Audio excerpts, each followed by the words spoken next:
Assalamu alaikum. I can see the crowd is just waiting for this whole thing to end just because it's just a one-sided talk. And I just want to tell you that for me, coming over here is just a homecoming. Way back 30 years ago, I was a child who used to raise animals. And on the other bank of the canal that is just over there, there's a village. I'd like to name that as Daftu, just because I remember it from my childhood. And I used to come all the way on foot with my father to this village in particular to buy more animals to be added to the herd that we had on, as a part of business of my father.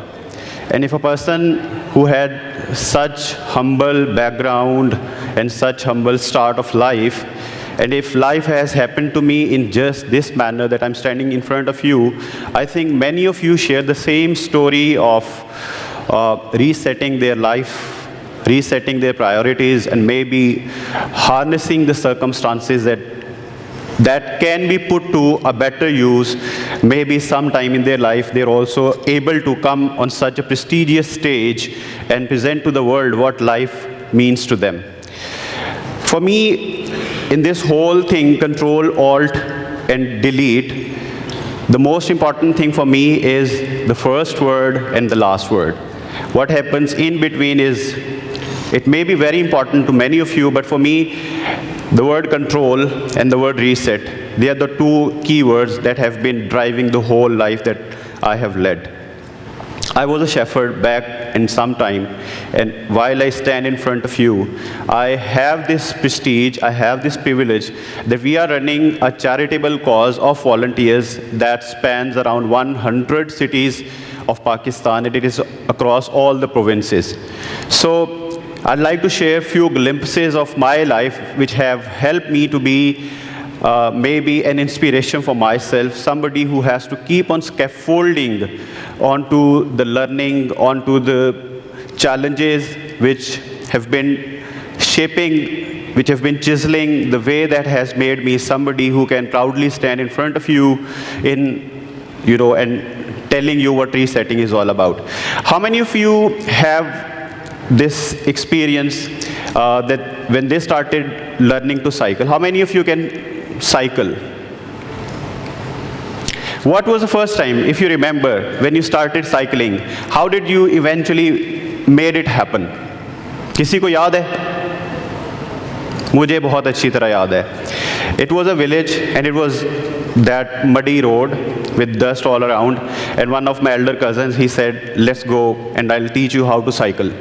And I was just like sitting on that saddle, and he was holding at the back and pushing me just to give me the first push towards how to make a good cyclist.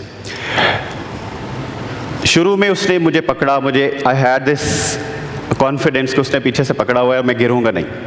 And after 2, 3, 4, 5 many attempts, it was possible that I had started pedaling, और उसने पीछे से छोड़ दिया हुआ था. He was left very far away, and I was somebody who was just cycling on my own.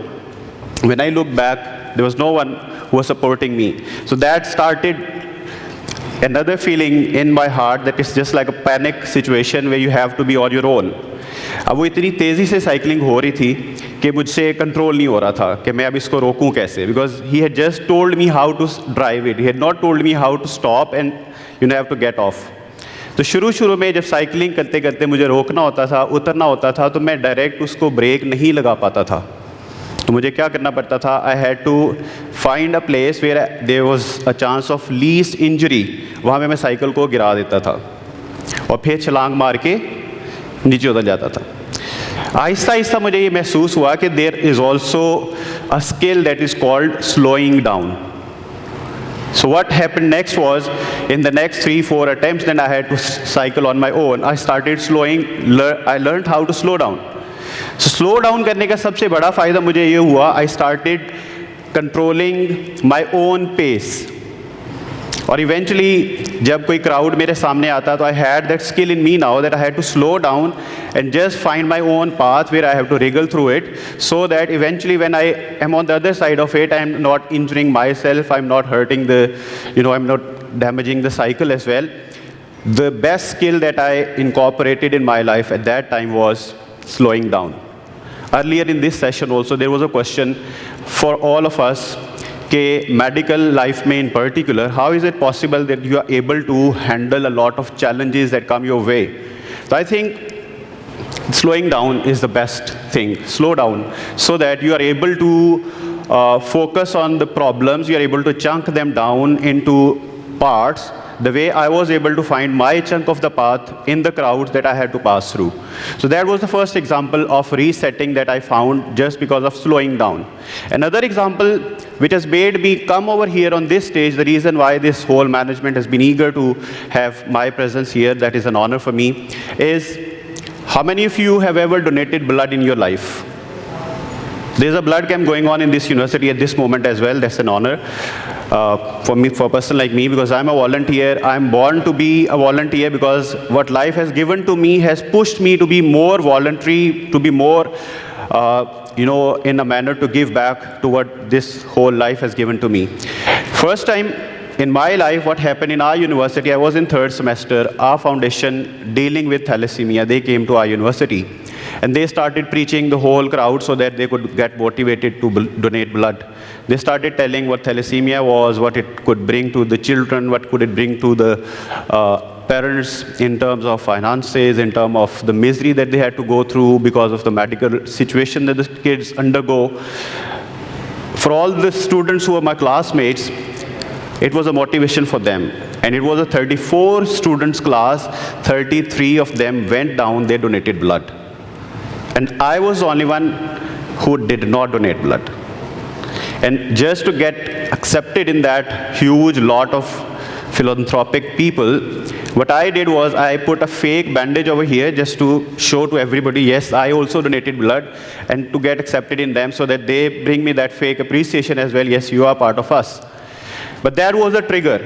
That in itself was a trigger. So Control-Alt-Delete for a computer system is also a trigger. It's a stimulus. It puts the system into a situation where it has to rethink about its operating systems. It has to look onto the priorities it has to work on, and you have that control. So it brought that stimulus to me that you did something wrong, which the other people do not know, but you know. You are supposed to reset it now. The thing that went on and on was, I went back home, I researched about thalassemia, I made a presentation and started telling the rest of my classmates about the importance of the blood that they had given. It was not just meant to be a one-time affair. I told them it's going to happen almost every 3 days for some kids, it's going to happen every 10 days for some kids, in some cases it's going to be 2 bags at a time. So are you guys ready to donate it every time that they come to you? So this became a trigger for them as well, and we started shaping up a community of volunteers and blood donors.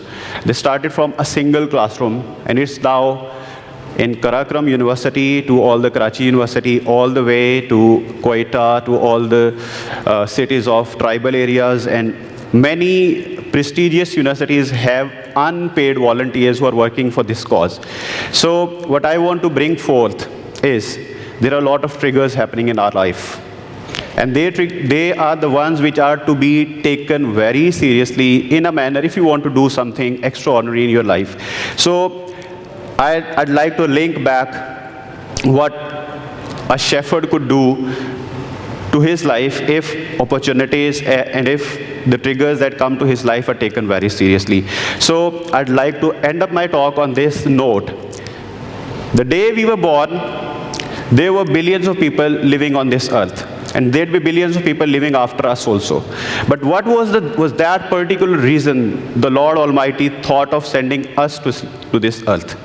I think there is one or maybe few particular tasks that we need to accomplish within the timeline that is what Madam Sabat had been talking about. We have to accomplish those tasks in the timeline that this body and this mind has. If we successfully do them, the prompt that our soul is going to take back is the only one thing that we are going to tell God. Yes, we tried and we did it. That's what I wanted to share with you all. Thank you so much.